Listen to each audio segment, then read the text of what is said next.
Mohon tanya sama Mbah Yai mengenai tentang roh dan jasad yang terdiri dari unsur dari manusia, yaitu ada perempuan juga ada laki-laki. Yang saya tanyakan, apakah nanti di dalam alam rohaniah, apakah nanti ada roh wanita dan roh laki-laki? Yang pertama. Yang kedua, saya pernah mendengar tausiah dari Pak Ustadz, yaitu sholawat mulianya bapak dan ibu, yaitu Allahumma sholli ala sayyidina Muhammadin karimil abai wal ummahat. Mohon penjelasannya, bagaimana keterangan sholawat tersebut. Terima kasih Mbak Yai. Apakah ruhaniyah itu ada laki dan perempuan? Nah gitu gitu. Bapak Ibu, kalau bicara ruh sudah diterangkan di dalam Al-Quran. Muhammad, jikalau ada yang tanya tentang roh, jawaban itu urusane pangeranku. Illa qalilan, pengetahuan manusia itu hanya sedikit. Gini, jenengan nek melihat makhluknya ya begitu. Nggak boleh ada manusia membahas tentang ruh, nggak boleh, karena melihat makhluknya. Coba lihatlah yang halu-halu, beda otomatis dengan sirul asrar. Aduh Pak, sirul asrar. Kalau sudah kita bicara tentang ruh, jelas tidak ada laki, tidak ada perempuan. Adanya laki dan perempuan itu secara fisik, tandane sampean roh dewi. Yes kuwilah. Itu ada kaitannya dengan syahwat, syahwatul farji. Dan syahwatul farji ada kaitannya syahwatul dunya. Syahwatul dunya ada kaitannya khuldi, buah. Wala taqraba hadhihi syajarah. Adam, jikalau kau ingin tetap kekal di surgaku, jangan kau dekati itu khuldi. Apa hakikatnya khuldi? Ya niki dulur. Makanya nafsu membikin seakan-akan ini kekal bagi kita. Khuldi kan maknanya kekal. Diomongi Adam ambek iblis, Adam tak kandani ya. Khuldi itu artinya apa? Kekal ya. Kui nek gak mangan, kalau kau gak makan khuldi, kau tidak kekal di syurga. Dipelintir toh Pak. Nek Allah dawe kan kebalikannya. Begitulah iblis memang tugasnya dikongkon ngunu. Itu yang pertama. Yang kedua masalah sholawat. Innallaha wa malaikatahu yusholluna 'alan nabi ya ayyuhalladzina amanu shollu 'alaihi wasallimu taslima. Ada kaitannya dengan ummahat. Ngapun Pak, sholawate Allah nang Kanjeng Nabi bagaimana? Ada yang bisa jawab? Dalam hukum syariat tidak ada yang bisa jawab. Bagaimana sih sholawatnya Kanjeng Allah ke Kanjeng? Kok Allah hai bersolawat, kok malaikat juga bersolawat? Bunyinya apa? Gak ada yang bisa jawab. Terbatas Pak. Ternyata apa sih solawat itu? Penghormatan. Lah malaikat ditunjuk Allah sebagai penyampai wahyu terhadap beliau. Bentuk penyampainya wahyu malaikat terhadap beliau Muhammad ibnu Abdillah, itulah sholawatnya malaikat. Kalau sholawat kita sebagai umat ke Kanjeng Nabi sudah jelas loh. Muhammad siapa? Lah wong kuwi ngirim perkara, sing kok kirim kuwi lho gak eruh sing kok kirim. Nyampe mboten? Kula niki ngirim odol Pak nang sampean. Namanya siapa? Fulan. Alamatin di karo, endi karo? Pak Pos sampean kirimno. Ditonton, iki nang ndi? Balik mboten? Balik.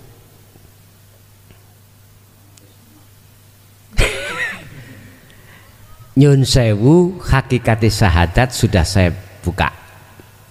Tentang Muhammad itu hakikatnya siapa? Adalah makhluk. Iku Rasulullah sebagai utusan Allah. Makhluk semuanya bisanya bergerak karena digerakkan oleh Allah. Berarti geraknya makhluk itu adalah atas dasar perintah dari Allah untuk bergerak. Lah baru yang menyaksikan tahu siapa yang disaksikan iki sah. Lah niku kok ummahat. Iku maksudnya umat ini ketika membaca sholawat itu kembalinya pada dirinya sendiri, bukan persoalannya. Mohon maaf, makhluk satu bisa mensafaati makhluk lain, ndak. Coba lihat yang aslinya. Bahasa syariat, karena Rasulullah itu Muhammad itu dikasih izin oleh Allah untuk mensyafaati tapi bukan berarti itu hukum mutlak Muhammad bisa mensyafaati umat, bukan. Hukum mutlaknya ada di Allah. Bagaimana mungkin kita akan bisa mendapatkan syafaat? Lah wong kita nggak tahu syafaat itu milik siapa. Betul mungkin. Laksana gini Pak, bagaimana mungkin saya bisa sampai tujuan?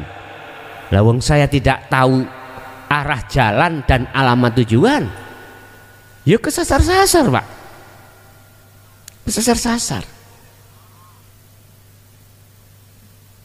Makanya Allah katakan dalam surat Al-Baqarah, innal ladzina kafaru sawaun alaihim a'andzartahum am lam tundirhum la yu'minun. Oleh karena mereka dikandani, dikasih seruan atau tidak itu enggak percaya, khatamallahu ala qulubihim wa ala sam'ihim wa ala absarihim. Ditutup akses untuk menuju Allah, ditutup, dikunci oleh Allah hatinya, dikunci oleh Allah mata hatinya, pendengarannya dikunci. Gegara kita tidak percaya tentang masalah apa yang disampaikan Rasulullah tentang dinul haq. Makanya innalladzina kafaru. Saya tadi katakan saya itu mantan orang kafir Pak. Iya, mantan orang kafir. Ruhaniah saya semua ngalami kok. Nek jasmani saya nggak bahas lah Pak. Nek anak wong Islam ya mesti tadi Islam. Begitu jasmani. Yang saya katakan adalah rohani. Ummahat berarti bagaimana? Kalau jenengan statusnya itu sebagai man arafa nafsah faqad arafa rabbah, statusnya Anda itu sudah dimusyahadah, maka ummahat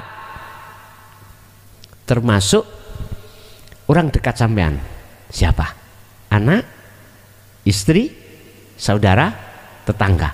Mesti jenengan itu dalam hati, mohon maaf Pak, tersentuh melihat anak dan istri manakala belum kenal Allah, sampean kasihan, itu otomatis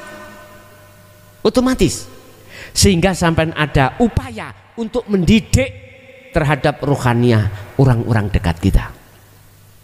Ku anfusakum wa ahlikum naro. Kita sebagai seorang suami wajib mengenalkan anak istri terhadap Allah. Iya, makanya bahasaku jagalah anfusakum, dirimu, ya, wa ahlikum setelah dirimu, kemudian ahli itu bisa jadi istri, anak, atau orang dekat Anda. Ahli bisa jadi umat, tergantung Allah meletakkan jenengan nanti di mana. Bahasa saya ahli berarti umat. Bukti nih, saya dijatuhkan sampai di sini. Saya nggak ada hubungan nasab secara syariat belas. Teman ya enggak, nggih. Berarti umat. Nek kula dikengen milih, Pak. Son, enak ndi, enak mana kuwi tidur di rumah dengan menyampaikan hal ini. Kalau jujur saya boleh milih, Pak. Enak tidur di rumah. Nggih, Pak. Tapi saya tidak bisa memilih, Pak. Saya harus mengikuti skenario Allah. Makanya kalau ditanya, Gus sampai niku lho mboten capek ah. Kalau jawab jasmani, Pak, mesti remek. Tapi ruhaniah saya tidak bisa jawab. Kuning-kuning yang kintir di air, ya itu saya itu. Loh, manfaat loh Pak, itu dimakan iwak gatul, dimakan loh. Iya.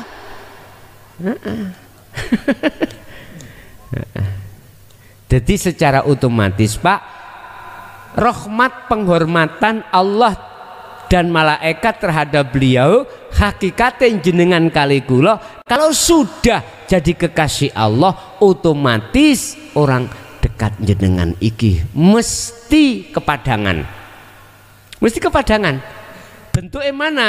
Hati panjenengan iki secara otomatis mikir, Pak, anak istri besok bagaimana ya? Ayatnya juga ada, ku anfusakum wa ahlikum naro. Jagalah dirimu dan keluargamu dari siksa api neraka. Bahasa syariat, Pak. Bahasa hakikat, kenalkan anak istrimu terhadap Allah. Sebab selama kau nggak kenal, hatimu banyak nerakanya. Di dunia ini neraka panas, Pak, ya. Nggih, ada lagi. Assalamualaikum warahmatullahi wabarakatuh. Perkenalan Gus, saya Ibu Siti Solikatun dari Glonggong, Desa Tanjung Sari, Kecamatan Keradenan. Pada saat itu saya mengerjakan sholat malam.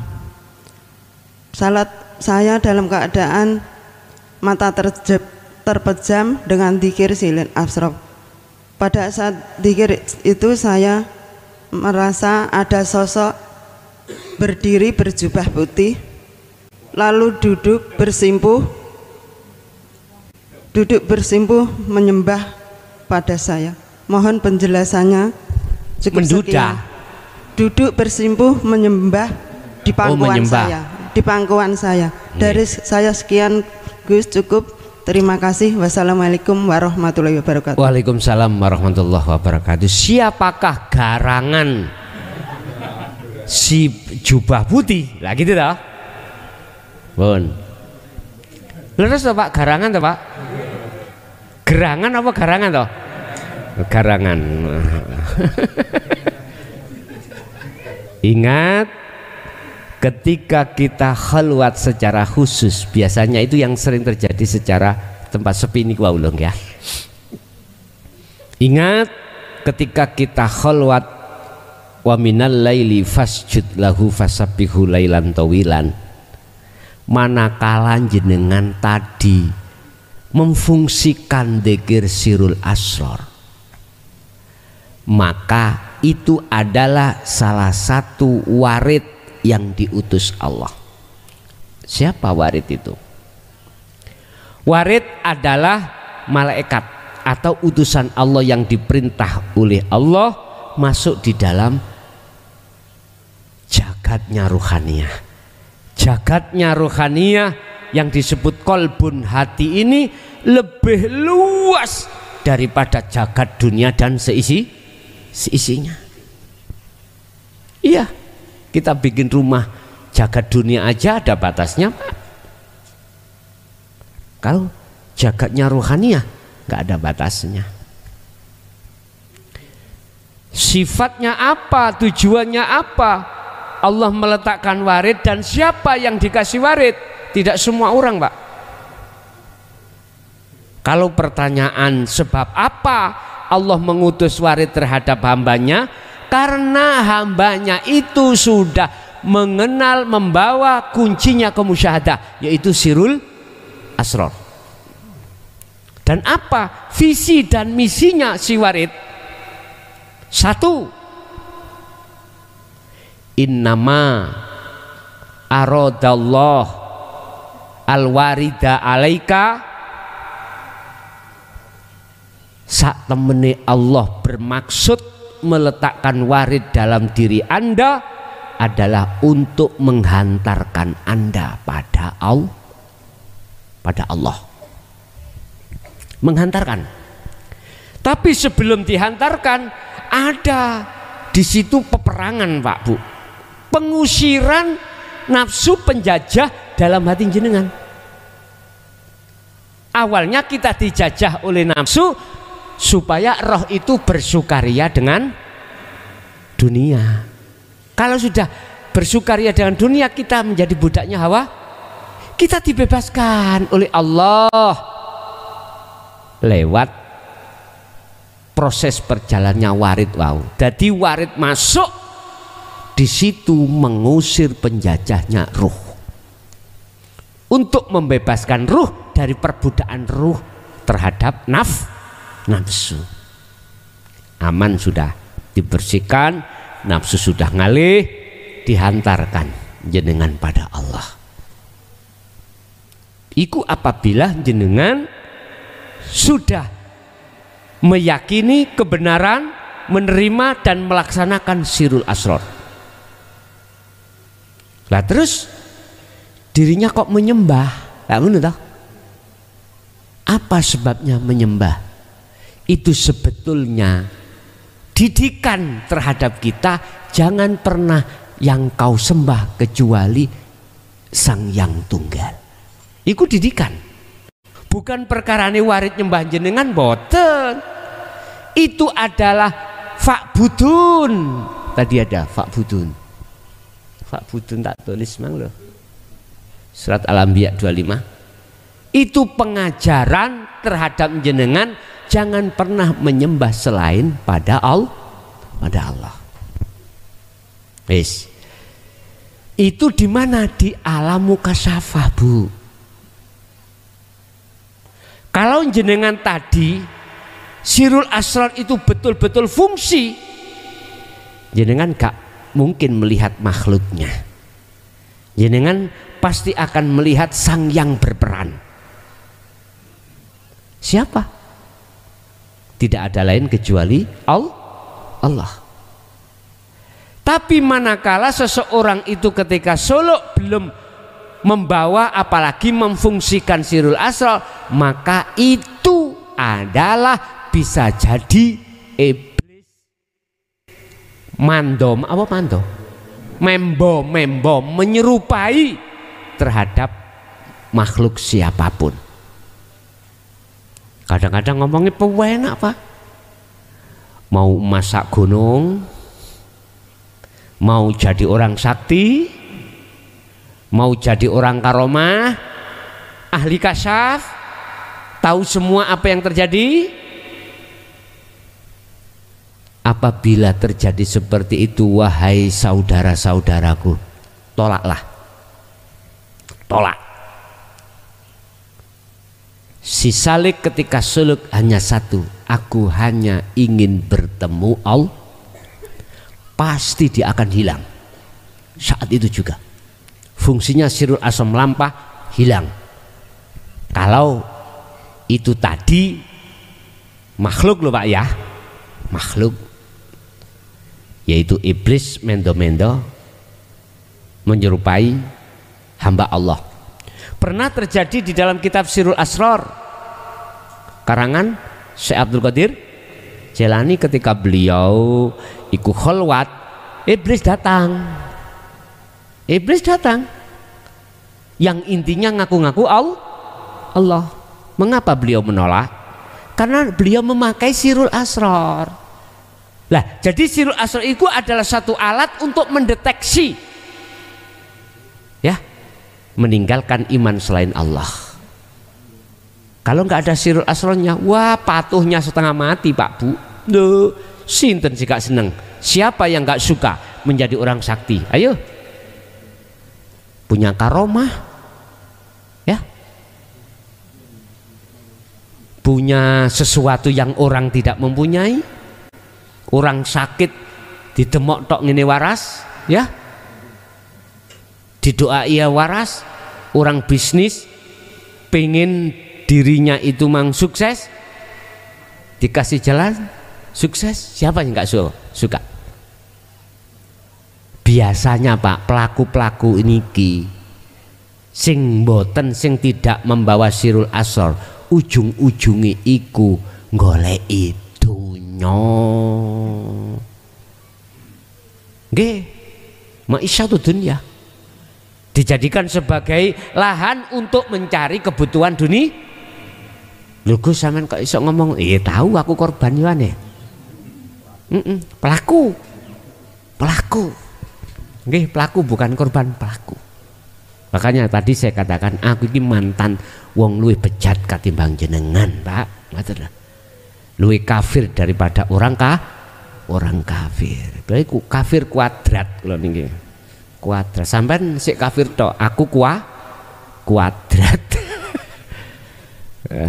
Nggih. Jadi niku Bu ya. Jadi kategori warid dengan catatan warid minallah, dengan catatan kalau sudah memegang sirul asrar. Kalau tidak memegang sirul asrar memang betul warid tapi minas syaiton. Paham nggih? Nggih. Nggih, monggo. Assalamualaikum warahmatullahi wabarakatuh. Nardien kunami Syafi'i saking Kudus Pak ya. Ingkang kula tangletaken niki tesih bisikan nafsu napa iblis Pak ya. Kula dawaken dzikir sirul asrar antara tembok dengan saya ya. Kalau dirasa itu seakan-akan rasanya itu gak bisa digambarkan apa tuh. Mata gak bisa melihat nikmat kalau terpejam gitu ya. Ku nafsu atau pesan iblis gitu ya. Assalamualaikum warahmatullahi wabarakatuh. Waalaikumsalam warahmatullahi wabarakatuh. Kalau jatuhnya wajahnya ruhania rasa itu hanya pada Sang Yang Tunggal, itu jelas wallahi bisikan dari Allah. Itulah yang kumaksud ruhaniah ini duduk di tajalli. Dengan begitu tandanya keakuan diri sudah tiada, keakuan wujudnya makhluk sudah tiada.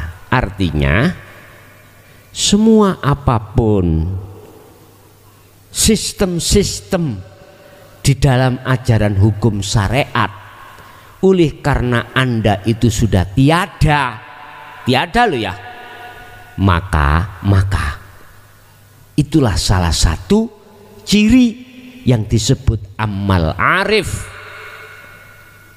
yang disebut orang yang kefanaan dirinya adalah orang yang sudah masuk di zona ahad, la yarauna li anfusihim syai'an, sudah tidak punya keyakinan kalau apapun yang muncul dari dirinya itu dirinya, karena dirinya sudah tiada. Tembok juga begitu, memang nggak bisa digambarkan. Bagaimana kita bisa menggambar namun kita sudah tiada atas kemakhlukan kita, nggak bisa. Yang mengatakan itu dirinya sendiri. Dirinya sendiri siapa? Ya Allah itu. Makanya tanya siapa yang menamai Allah itu siapa? Ya dirinya sendiri. Wis, maneh.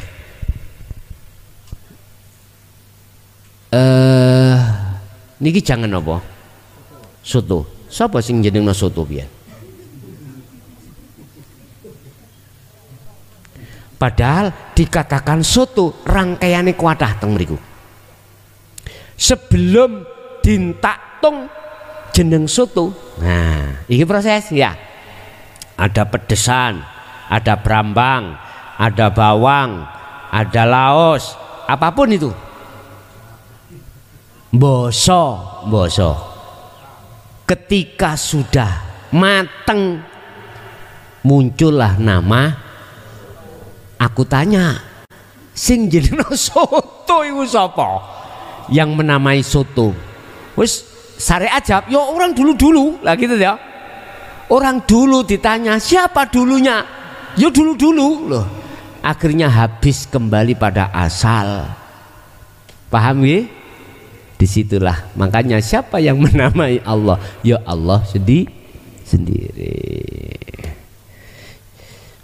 Jadi pertanyaan masalah bisikan jelas itu dari Allah, manakala duduk rohaniyah ditajali. Nggih. Ada lagi? Assalamualaikum Gus. Waalaikumsalam. Saya Aris dari Pati Gus. Hampir sama ibu tadi Pak. Dari Bali. Pati. Oh Pati. Pati Jawa Tengah. Nggih. Hampir sama ibu tadi waktu saya sholat. Itu saya merasa kayak naik gitu Bos. Dari kaki ke atas sampai kepala nih. Hampir lepas gitu rasanya. Tapi waktu hampir lepas itu timbul rasa khawatir, takut. Terus masuk lagi. Itu dalam satu sholat tuh 2 kali mengalami. Ya itu yang. Jenengan pun megang sirul asror pada saat itu. Sudah ya? Sudah Pak. Nggih. Matur suwun. Nggih. Ngeten Pak. Kejadian itu akhirnya dasar takut itu akhirnya kembali lagi. Bukan dikatakan salah sih, enggak. Itulah proses memang ya. Proses pemfanaan dalam hati tentang iman selain Allah. Laksana ruh itu dikeluarkan dari jasad. Mengapa ada rasa takut? Karena jenengan ada pertimbangan. Di belakang sampean ada pertimbangan. Bojoku sik ayu, anakku sik cilik-cilik, aku durung siap mati. Loh Pak, ngono iku terjadi terhadap siapapun, gak jenengan tok. Apabila Allah menterjadikan mi'raj lewat kasyaf, terjadi. Tapi tidak harus seperti itu juga. Semuanya dikembalikan apa kata Allah. Cuman nanti jenengan tidak akan pernah takut lagi kalau sirul asrar fungsi betul-betul. Kalau sirul asrar fungsi betul, sadar yang memperjalankan siapa? Allah. Ditemukan makhluk lain, di dalam makhluk lain itu siapa? Allah lagi. Nggak akan pernah takut. Nanti tapi ya proses memang seperti itu Pak. Wajar Pak. Jadi mboten salah jenengan kembali lagi. Makanya hafidu ala sholawah was sholatil wusta wa qumu lillahi qanitin. Manakala kau ingin sholatmu khusyuk, ruhaniyahmu nggawa sirul asrar. Bawa sirul asrar. Fungsikan sirul asrarmu. Ketika kau takbiratul ihram mulai sampai salam, jangan kau lepas sirul asrar. Tapi gini kuau akan terjadi, bisa jadi seperti itu. Akan lupa rokaat, akan lupa gerakan. Nggih jadi imam dhisik Pak. Iku proses, nggak ada masalah. Sebab sesungguhnya orang yang dikatakan rindu iku sebab sudah pernah tahu sifat kekuasaan sang yang dirindukan. Anta budallaha ka'annaka taroh, kata Rasul, imanmu dikatakan ihsan manakala ketika kau menyembah kau seakan-akan bisa melihat Allah. Jikalau kau tidak bisa melihat Allah, seakan-akan kau selalu dilihat Allah. Berarti munculnya adalah rindu, ingin lekas bertemu, namanya muraqabah. Anda sudah merasa dekat. Makanya zikirnya la ilaha illa anta subhanaka ini kuntu minadz-dzalimin. Al-Anbiya 87. Munculnya zikir itu disebut sirul asrar. Merkai anta sudah dekat. Nek ning thariqah hu Allah, huwa dia berarti jauh. Tapi nanti kalau sudah anta berjalan ke ana, anta sudah tidak ada. Itulah namanya ahad. Ana kan ingsun, anta sudah tidak ada. Berarti Allah ya kuwi ya Allah, tapi bukan ada dua. Oke.